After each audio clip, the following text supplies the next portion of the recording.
Quem não lembra desta figurinha carimbada? O Zequinha, grande companheiro de muitas gerações de paranaenses.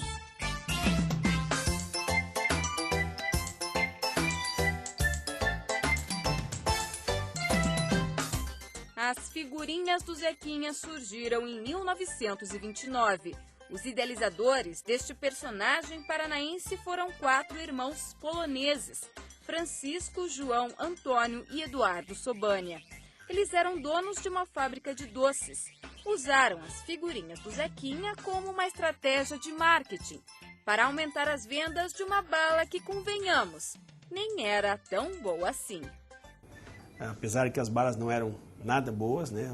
Um torrão de açúcar, mas todo mundo queria saber as figurinhas, guardar essas figurinhas para trocar, para fazer, colar em álbum, colar nos cadernos, quer dizer, e os jogos. A gente tinha vários jogos que usavam a bala Zequinha como moeda de troca. Zequinha era um palhaço que exercia vários tipos de profissões. Até repórter ele já foi. Zequinha passava por cada situação. Ele já foi mendigo, já virou viúvo, foi até Papai Noel. Zequinha era assim, um personagem típico paranaense. Um ser humano que passava por situações boas, ruins e até inusitadas. E eu adoro que ele é politicamente incorreto, assim, né? Por quê? Pô, colocar pra criança uma balinha, cara com revólver, se suicidando, afogando, enforcado, louco, no hospício, na ressaca, anarquista. Eu achava o máximo, imagine, criancinha abrindo, eu tô com enforcado. E foi com esse jeitinho mesmo que Zequinha encantou os paranaenses. Virou febre, mania. Todo mundo tinha bala Zequinha, todo mundo colecionava bala Zequinha, todo mundo tinha a sua coleção, tinha a sua carteirinha para trocar as balas Zequinhas. Era uma febre de a gente correr atrás de comprar as balas Zequinhas. De 1929 a 1967, a fábrica que produzia as balas Zequinha passou pelas mãos de outras 3 famílias. Apesar dos diversos proprietários, o personagem Zequinha, o mais curitibano de todos os piás, resistiu ao tempo e se tornou um dos grandes ícones paranaenses do século XX. Este palhaço, com a boca aumentada pela maquiagem, gravata borboleta e sapatos tipo lancha, ajudou a formar a identidade do estado. Em que a gente tem a bala Zequinha como um dos ícones dessa possível identidade, que é curioso entender que talvez a gente não tenha uma identidade cultural e que isso deve ser até muito mais explorado do que ter uma simples identidade, né? Então, esse requinte, esse raciocínio de estarmos perdidos e sem uma identidade definida é o que mais me encantou no documentário. As figuras do Zequinha pararam de ser produzidas durante 12 anos. Em 1979, ele voltou. Quem ressuscitou o personagem foi o governo do Paraná. Foi lançada uma campanha do Clube do Zequinha, uma tentativa de incentivar os consumidores a pedirem nota fiscal na hora da compra. As notas eram trocadas pelas figurinhas em postos de arrecadação. Nessa época, José Carlos era inspetor de fiscalização da Receita Estadual em Guarapuava. Foi um projeto de governo, sendo o governador Ney Braga e o secretário da Fazenda, o Edson Guimarães. Era o projeto de ICM para as crianças. Iniciou através das escolas públicas e isso daí se estendeu para toda a sociedade. O objetivo era o aumento da arrecadação, principalmente na venda ao consumidor, porque só se trocava nota de venda ao consumidor, com exceção da época das notas de combustíveis e lubrificantes. Mais uma vez, o Zequinha caiu nas graças do povo, mas desta vez ele estava diferente. Foi feita uma releitura do personagem. O Zequinha dos anos 80 era mais politizado, não se envolvia em confusões. Ele tinha as características de qualquer ser humano, né? Tanto qualidades como defeitos. E já o Zequinha do governo do estado, ele só tem qualidades. Mesmo assim, a popularidade do Zequinha não diminuiu. Na época, foi a maior coqueluche que pintou dentro do Paraná. Era criança, velhos, adolescentes, todo mundo trocando figurinha, preenchendo o álbum e trocando figurinha. Só se falava em Zequinha. Zequinha contagiou famílias inteiras, os mais novos e os mais velhos.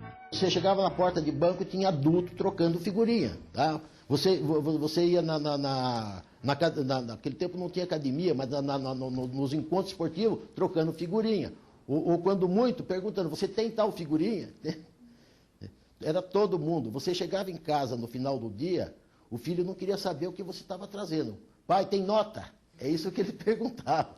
Priscila tinha apenas 10 anos na época das figurinhas do Zequinha.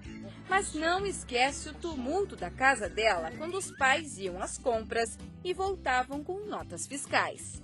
Nós somos em 3, então cada dia que um chegasse com uma nota fiscal lá em casa era uma briga.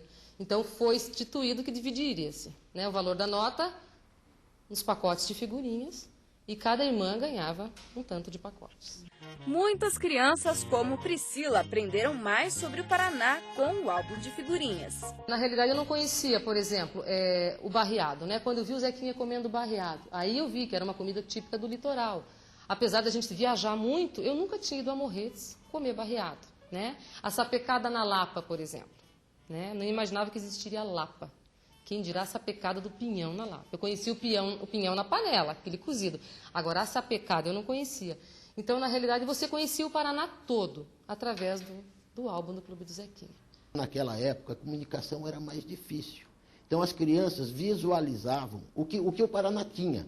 Então, era o Zequinha em Foz do Iguaçu, o Zequinha na Lapa, o Zequinha lá em Paranaguá. Isso daí a criança visualizava. Aqui no Paraná, se você pegar aqui, quer ver? Zequinha das festividades, Congada da Lapa, pesca do Dourado. Isso aqui é a história do Paraná. Dona Edvirges trabalhava em um posto de troca das figurinhas. Não resistiu e virou também colecionadora. Nunca conseguiu completar um álbum, mas sente saudades. Seria muito bom se algo parecido voltasse hoje. Seria muito bom. Zequinha marcou tanto a história dos paranaenses que Carlos e Regina resolveram produzir um documentário só sobre o personagem. O nome, Zequinha Grande Gala. Zequinha adorava viajar. Sempre que podia, dava uma volta pelo mundo para conhecer diferentes povos e novas culturas.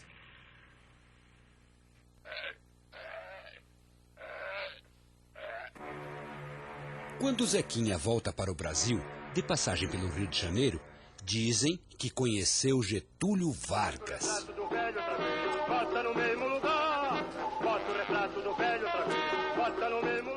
O que me chamou de início a questão foi justamente a tradição gráfica paranaense, na qual o personagem se inseria, porque ele foi produzido, as primeiras figurinhas foram impressas na antiga impressora paranaense, um elemento que faz parte da minha pesquisa já há anos, né? As artes gráficas, da litografia, gravura em metal, gravura em madeira. Então, a partir desse gancho com as artes gráficas que eu me encantei com o tema e a partir daí a Regina começou a fazer uma grande pesquisa na Biblioteca Pública, na Casa da Memória, conversando com algumas pessoas. A gente também teve acesso ao livro do Valério Xavier, Desembrulhando as Balas Zequinhas, que é de vital importância para esse filme. E assim a gente foi formatando o projeto, para tentar, em algum edital que surgisse, ou passar pelo edital e assim produzir o documentário. Ele me ligou e falou, tem esse Doc TV e eu acho que a ideia que você tem é perfeita para a gente conseguir. Daí a gente sentou, começou a escrever, conversar, pesquisar e... O Zequinha Grande Gala é o nome de uma das figurinhas, em que ele está de smoking. Então, como ele ia ser apresentado ao grande público brasileiro, a gente optou por uma figurinha que ele tivesse bem vestido e tal. Por isso o nome do filme, Zequinha Grande Gala. Lembranças de uma época que marcou gerações e gerações de paranaenses.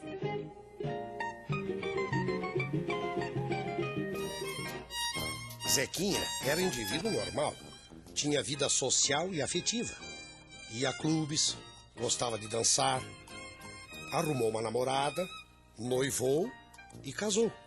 Porém, infelizmente, a esposa morreu e Zequinha envelheceu.